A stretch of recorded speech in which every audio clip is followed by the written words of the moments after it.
palette that we're working with. For contrast purposes, I'm showing y'all a gray undertone of mixing paper. This is a great way to show contrast and also that you can pick up the colors that I'm going to use. So what you see here are the primary colors. These are the primary colors, right? This is a shade. This is titanium white. This is radiant red, if I'm correct. I'm not quite sure what type of yellow this is, and this is also a type of blue. I will put it on the screen, which ones these are exactly. And here we have our beautiful withering rose. So let's get started, see what we need to do. And the first thing that we already know about pink is that it will have, of course, a white base.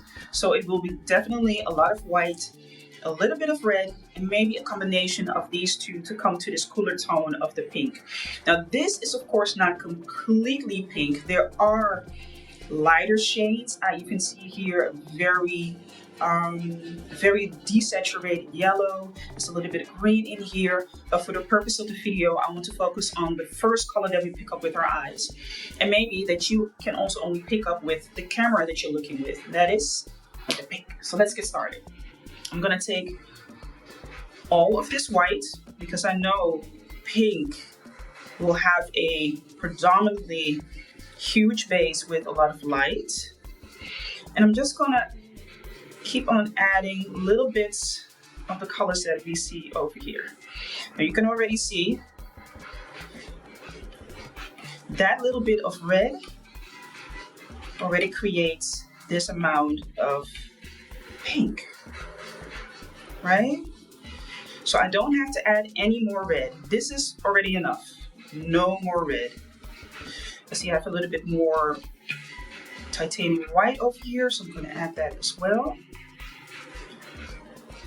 And remember, when you add white into your color base, into your mixture, you're adding all colors in the presence of light. So you're actually adding a highlight. You're diluting the colors. Right now, you are increasing all colors at the same time when there's presence of light. So that's why it looks this way. If you would do it with black, then it becomes darker, right?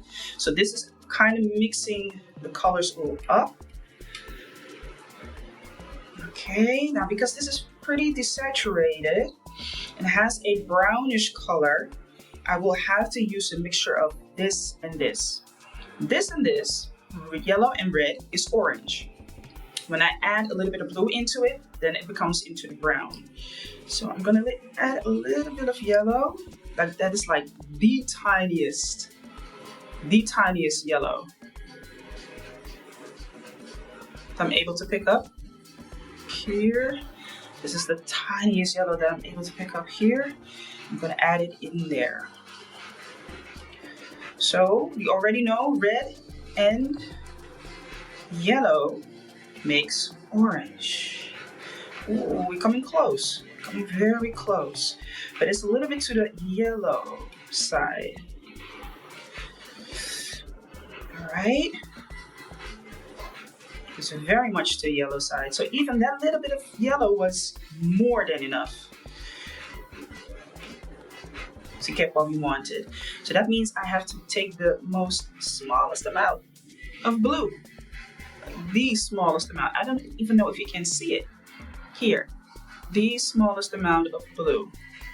The smallest amount of blue here. See, I put it there in the middle. Let's see what's going to happen.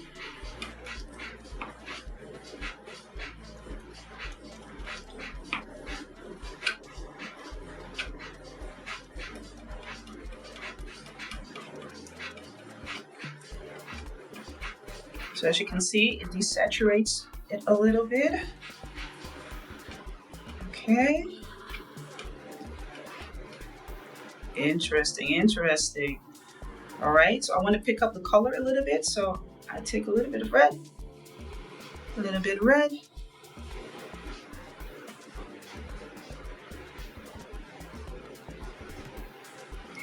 A little bit of red in there.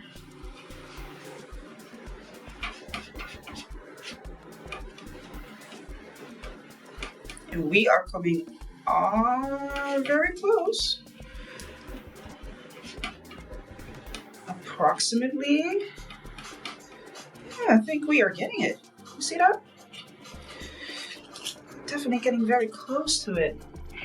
I think on the camera, it's better to see that we are very close to that particular color.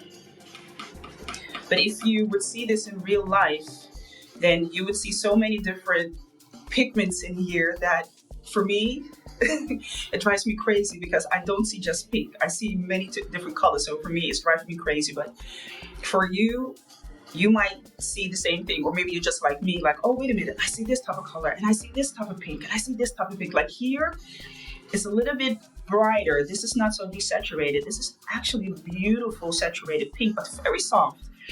So it's driving me insane. It's driving me insane. But if I look at it from this angle, this comes very close to the color that I've created right here, right? This is what we get to see. And what I also want to show you is that I only used 4 colors. 4 colors. Well, not completely true. And what I want to show you here is that I've only used 3 colors in 1 shade, right? I could, of course, go to the store and buy myself some pink. As a matter of fact, I do have pink here. She's kind of stiff, so I had to make an opening. Maybe a little dollop. See? This is called Radiant Red. Radiant Red. We'll put it over here. So I easily could go to the store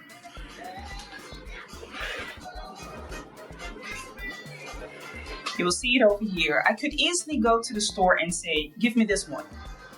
This is the one that I want to have, right? And I could go home and be like, okay, I have a rose and here is the pink color. And let me just use this pink color and I just mix it up. Let's do that. Let me clean this up first. And just this. This is how the Radiant Red looks like. Oh, she's kind of stiff. She's very, very stiff. Look, this is the way that it looks like. And with this one, I could experiment as well to get to this particular color.